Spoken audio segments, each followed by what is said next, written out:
In the 1840s, America was on the move, the frontier was calling, and thousands of families answered. They packed their wagons with flour, bacon, tools, and dreams, leaving behind towns and farms in search of something greater.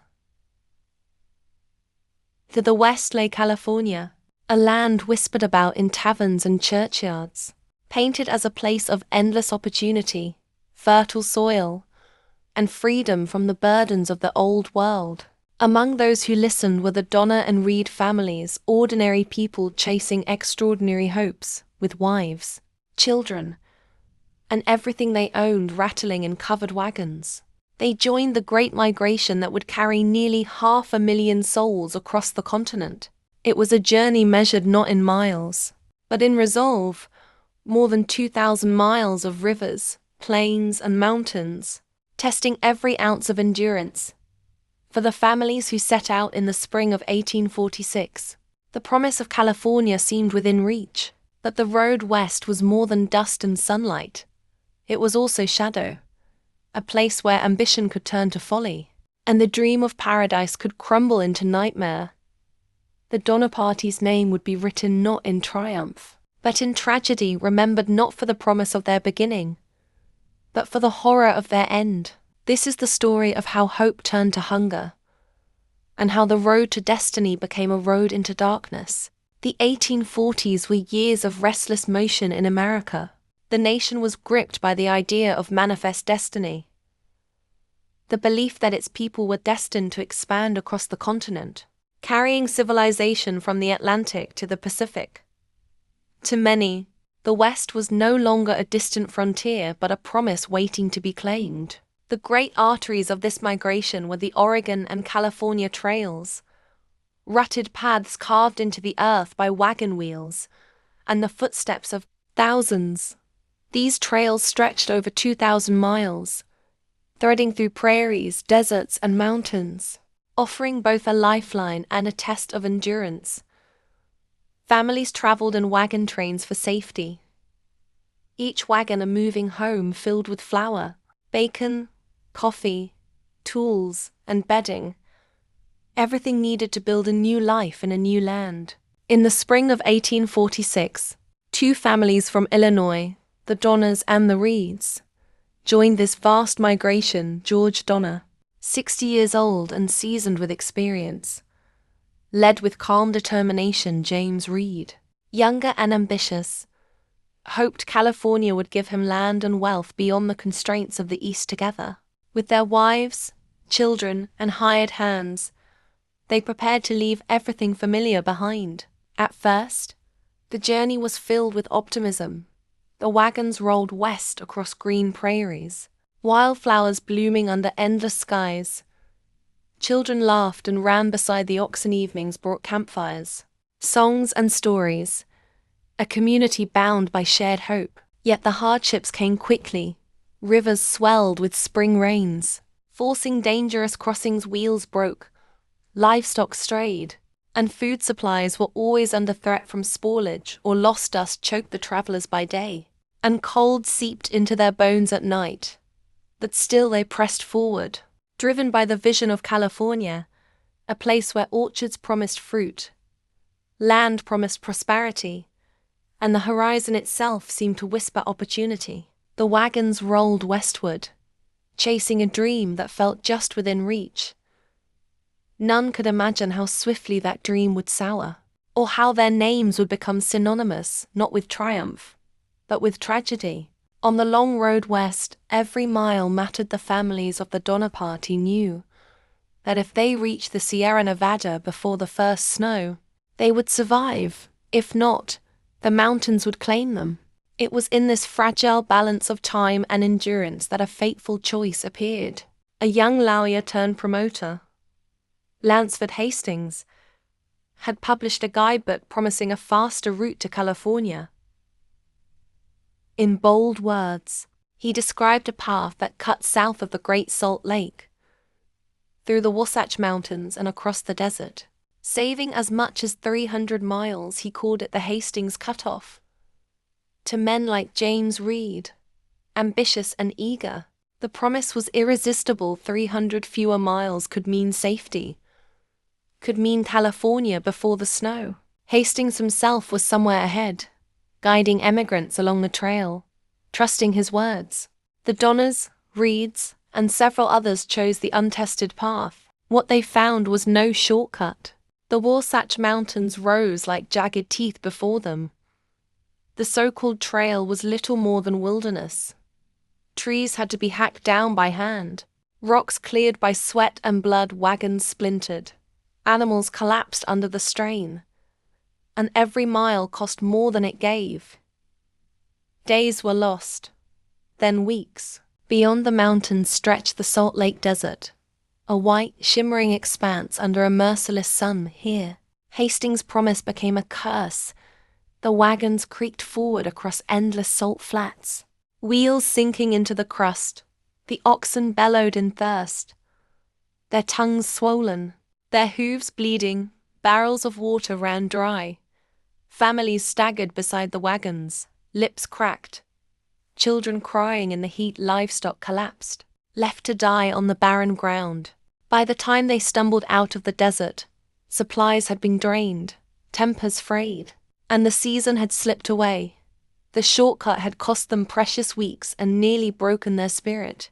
Instead of being closer to California, they were now dangerously behind schedule, with the most treacherous mountains still ahead.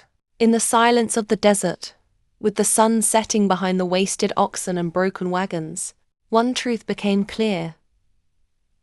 Hastings' shortcut had not saved them.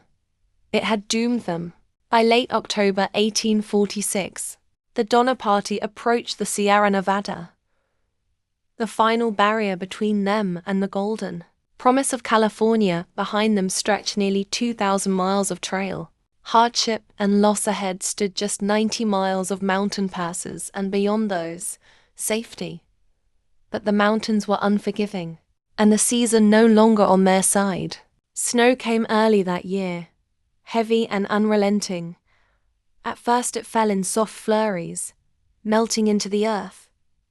But soon the flakes thickened, burying the trail in drifts higher than wagon wheels. Oxen strained, slipping on ice, while wagons bogged down and splintered under the weight. Families huddled together, watching the white curtain fall across the only path forward. Each new storm sealed the passes deeper, turning narrow trails into impassable walls of snow. The dream of reaching California before winter had ended. The Donner Party was trapped. They turned back to the shores of Truckee Lake, a place now known as Donner Lake there. At the edge of the frozen waters, they built makeshift shelters of logs, canvas, and branches. The Donners, delayed even further by broken wagons and injury, set up camp miles behind at Alder Creek. What they carried into those camps was little more than despair. Supplies, already drained by the desert and mountains, dwindled quickly. Flour was measured by the spoonful. Meat, once plentiful, had been reduced to scraps soon.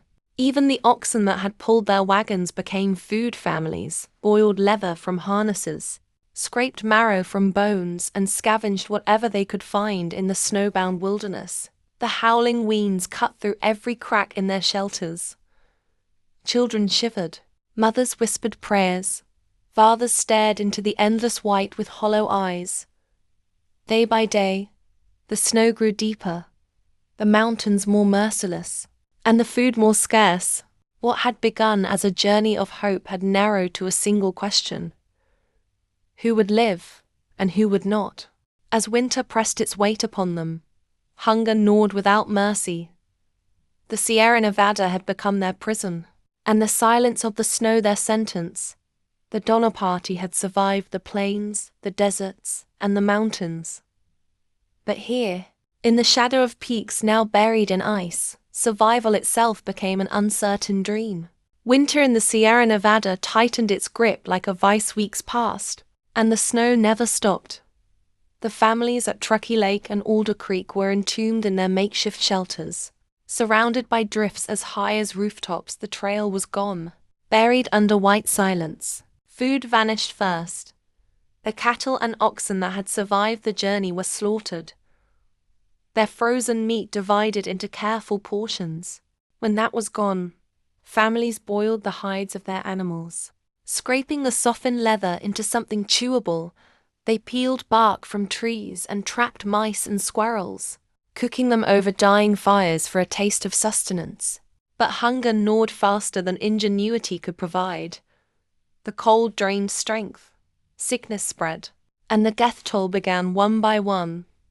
The weakest, children, the elderly, the sick, slipped away. Their passing was mourned, yet it brought no relief, only the reminder of what might come next. In the stillness of the camps, whispers turned to grim decisions. Survival demanded the unthinkable for some. There was no choice left but to turn to the bodies of those who had perished. It was an act born not of malice, but of desperation. A final attempt to cling to life when nature had stripped away every other option. Testimonies preserved in diaries and later accounts reveal the horror of those days. Men and women recorded their shame, their grief, and their resolve. They wrote of the silence in the shelters, broken only by the cries of starving children and the sound of snow collapsing from the trees above.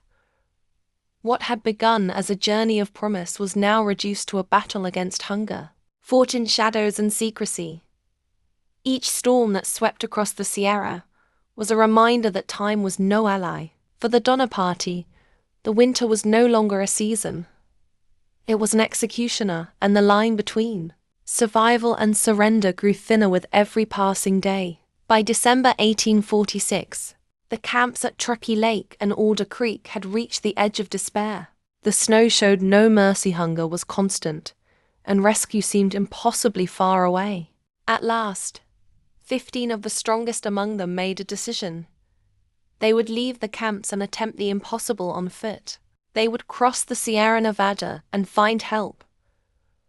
They called themselves the Forlorn Hope, a name borrowed from soldiers who volunteered for desperate missions. For these pioneers, the title was grimly fitting.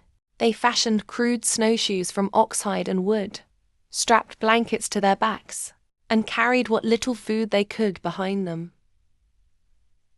Families watched with tears and fragile hope, praying these few would succeed where the wagons had failed. The mountains, however, where merciless snow lay in drifts 20 feet deep. Each step was a battle. The crude snowshoes sinking under their weight, blizzards blinded them. Winds howled across frozen ridges, and exhaustion hollowed their faces. Nights were worse. The group huddled together under blankets stiff with frost, their bodies shaking in the cold silence. One by one, members of the party collapsed. Some died from exhaustion, others from starvation. The survivors pressed forward, but each death carried a terrible weight. They could not leave the bodies behind, not when their own strength was failing. Hunger clawed at them with such ferocity that, at last, they did what they had sworn they never would.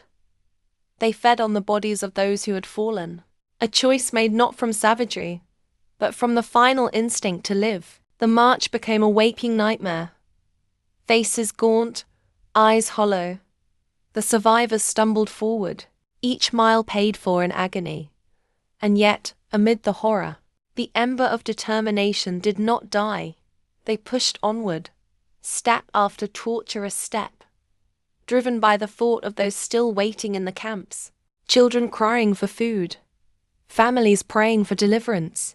After more than 30 days in the wilderness, the survivors of the Forlorn Hope staggered into settlements beyond the mountains. They were skeletal, frostbitten and broken, but alive. Their arrival sent shockwaves through California, and word of the stranded emigrants spread quickly. Rescue parties were organized at once. The Forlorn Hope had endured the unimaginable.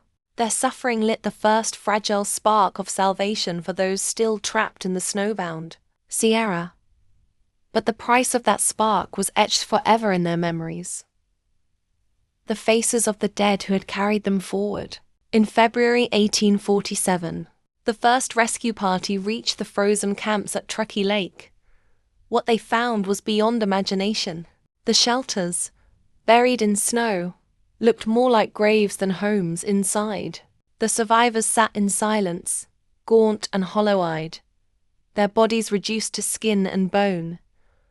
Some were too weak to stand, others could barely speak. The rescuers saw scraps of leather boiling in pots, bones gnawed clean, and the quiet despair of people who had stared too long into hunger's abyss. At Alder Creek, the scene was no different. Families clung to life with trembling hands. Surrounded by reminders of those who had not survived, the dead lay close by. Some partially buried, others not at all. It was a vision that would haunt the rescuers for the rest of their lives. Over the following months, more relief parties braved the Sierra to bring out the survivors each time they arrived. They found fewer left alive.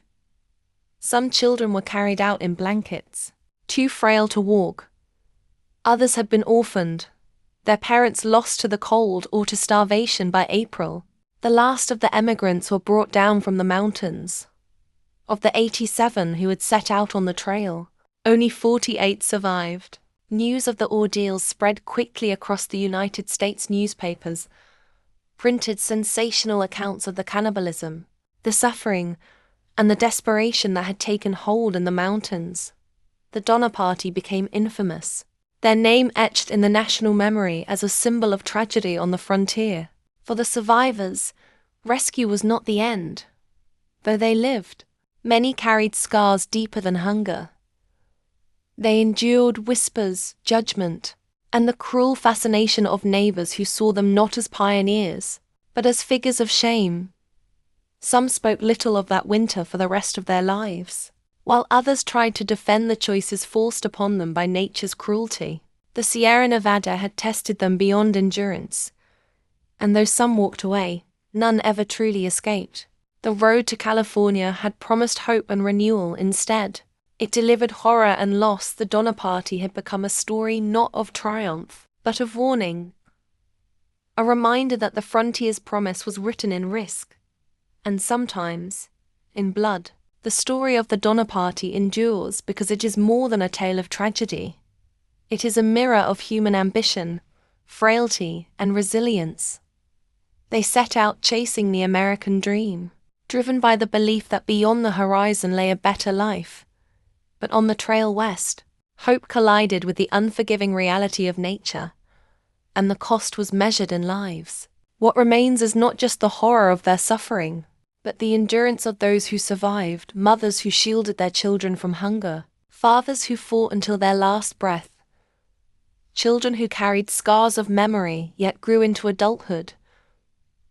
In their darkest hours, they revealed both the limits of human endurance and the unyielding will to live. The Donner Party became a cautionary tale, a reminder that ambition without wisdom can lead to ruin, and that survival sometimes demands choices too terrible to name yet. It is also a story of courage, of people who refused to surrender even when the mountains closed in around them. On the shores of what is now Donner Lake, the snow has long since melted. The wagons and shelters are gone, but the echoes of that winter remain. Turn to horror in those mountains, and the name Donner became legend, and though time has passed, their story is remembered still, not only as tragedy, but as testimony to the resilience of the human spirit.